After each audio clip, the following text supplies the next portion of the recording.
Sula dosin an fishan sho, pawalom leskal agawel le mowaher, mohanahar, agas le muncherna erengoler, asa wilme archiara. Slanchowa. Ireland. Era. The Emerald Isle, aka that soggy little rock west of Britain.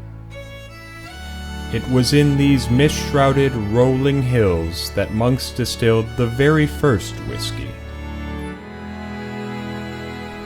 Over the course of the centuries, Irish whiskey grew into a global powerhouse, drank across the world, and held in higher esteem than any of its counterparts. And then it all got fucked up. In 1887, there were 28 distilleries across the island. By 1972, that number had fallen to 2. That's some sad shit, Ireland. It began with an unwillingness to adapt to the changing tastes of a blended whiskey-crazed consumer base, which is ironic given how everyone goes nuts for single malt these days. Then those uppity Irish decided they didn't want to be a part of the UK anymore, the ungrateful little shites.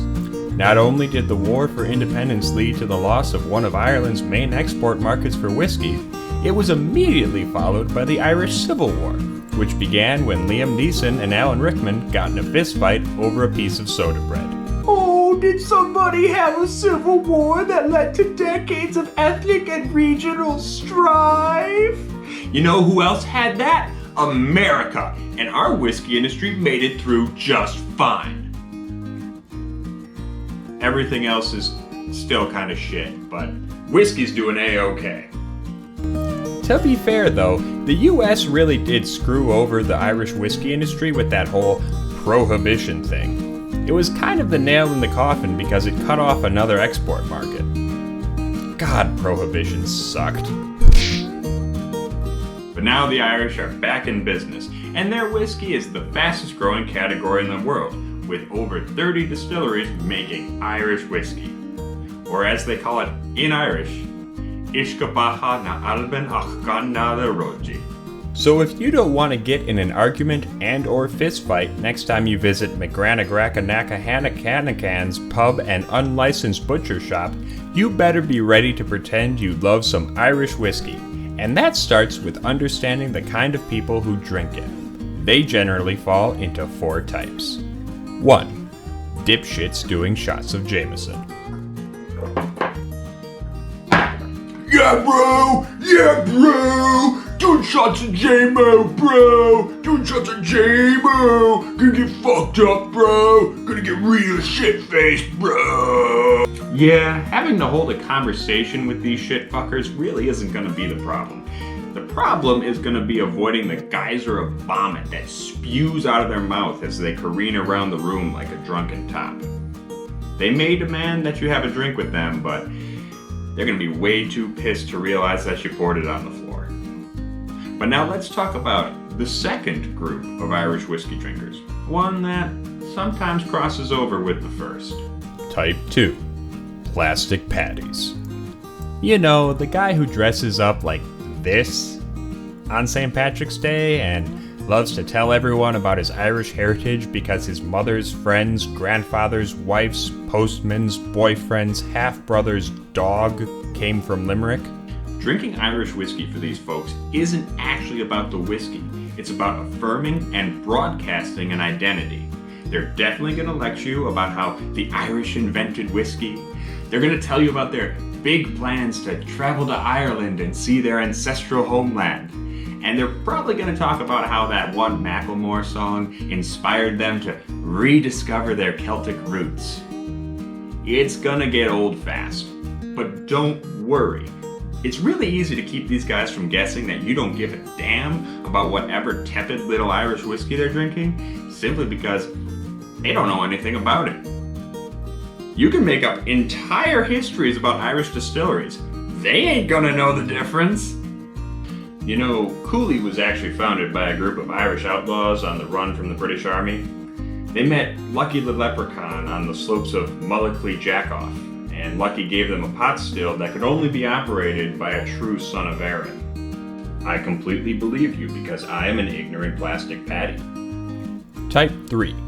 The tiny, infinitesimal, minuscule number of actual Irish whiskey lovers.